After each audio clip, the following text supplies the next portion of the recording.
Welcome to Western Perspective. This is Luke Derrick. As public transport mask mandates officially ended this week, we asked Dr. Andrew Miller about his call for HEPA filters to be placed in public transport, such as buses and trains. Dr. Miller has been calling for HEPA filters to be in public transport spaces for a while as an added level of protection against coronavirus. Dr. Miller, thanks for joining us. With mask mandates coming off, why are you calling for HEPA filters to be put in public transport? Well, anywhere where we're indoors with other people who are breathing out virus, we need to either have a lot of fresh air coming in to flush it out or some kind of filtration within that space. So they have HEPA filters, filtration in aeroplanes, of course, in order to scrub the air in there. We don't like the idea of drinking from someone else's drink container.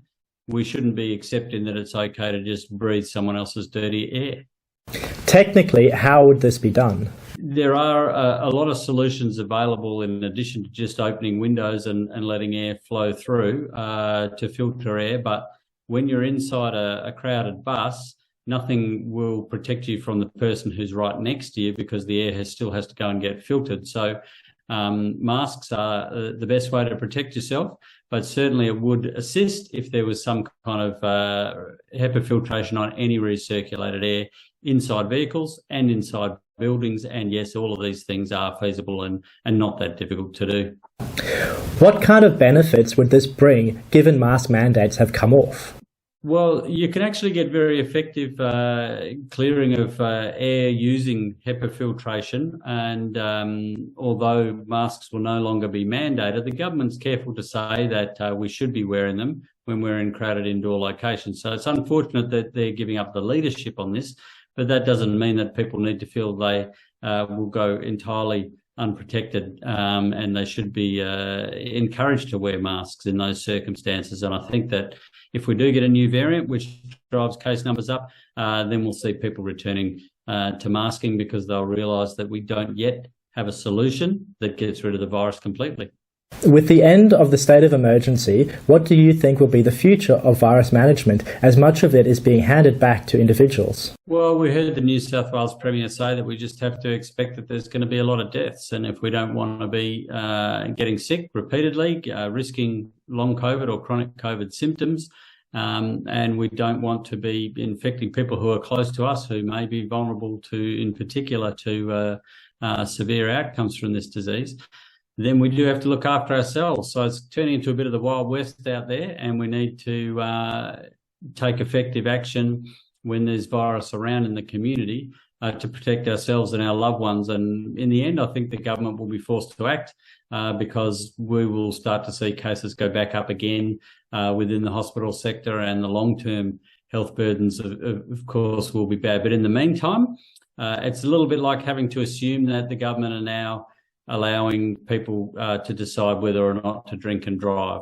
You just have to take that extra bit of care when you're out there on the road. Now, clearly that would be a ridiculous thing to do. And in time, I think people will see that you can't just remove all of the public health protections like they are doing in the midst of an ongoing pandemic and get away with it. But just for now, you've got to look after yourself. Dr. Andrew Miller, thank you for your time. Great to be here. And now, AMA WA President Dr. Mark Duncan-Smith has a COVID-19 update and medical commentary on GP clinic matters. Well, good evening, everyone out there, and what a weekend it's been, and what a week as well. This week saw the Premier, of all things, blame general practitioners for all the problems with the state tertiary health system, somewhat unbelievably for those in the industry. GPs have been the backbone of the community response to COVID. They have kept thousands of patients away from the tertiary hospital system and have protected the tertiary hospital system. The Premier seems to have the wrong end of the stick when he's saying that they've caused the tertiary healthcare problems, and I certainly urge him to grab the other end of the stick for a change. Even if GPs were sending patients to the ED, and I don't take it that they are, GP-type patients don't take up beds. They go to the treatment area of an emergency department. They get seen, they get discharged. They don't cause bed block, they don't take up beds, they don't cause ramping, and they don't cause hundreds of patients being in the hospital system. This is what also leads to the cancellation of elective surgery. Quite simply, GPs don't cause this. So either way, the Premier has got the wrong end of the stick yet again. What we'd like to see is the Premier to spend as much time trying to fix the healthcare system as he tends to spend blaming everyone else for its failings. COVID and GPs have not caused the failing of the healthcare system, the tertiary healthcare system here in Western Australia. This has been caused by 5 years of neglect by the McGowan government. Basically, the McGowan government has kept the operational budget of WA Health in austerity for too long. This has led to a downgrading of services. The system has been run into the ground to the point where safety has been compromised. GPs have not caused this. GPs have helped to protect the system and continue to see patients and protect the system. I call on the Premier to show us the evidence that they've caused the problems in the tertiary health system, and hopefully he's not relying on someone having told him that that is the case, because certainly that doesn't give any credibility. That's simply hearsay, and as a lawyer he should know that. I call on the Premier to produce the evidence that he's got to show that GPs have caused the backlog and the problems in the tertiary healthcare system. Otherwise, to issue a retraction that in fact they are not causing the woes of the tertiary healthcare system. So hopefully he'll spend as much time in the future trying to fix the healthcare system as he does blaming everyone else for its failings. That's Dr. Duncan Smith, and that's Western Perspective for this week. We'll be back again next time, but for now, it's back to you, Ivan and Melly.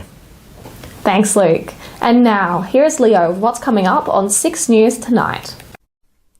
Thanks, guys. Tonight on a special edition of 6 News, King Charles III officially proclaims following the death of his mother, Queen Elizabeth II, a public holiday declared here in Australia as calls for a republic ramp up from some. And also tonight, 21 years since the 9/11 terrorist attacks. You can see full details on those stories and plenty more by heading to our YouTube channel. Just search 6 News AU to find us, or head to our website, 6newsau.com. For now, though, guys, it's back to you. Thanks, Leo, and that's our weekly news and current affairs. We have the latest news on our website, wamnnews.com.au. Don't forget to subscribe to the WAMN Extra News Club so we can continue our work in the community. Full details on wamnnews.com.au/news/extra.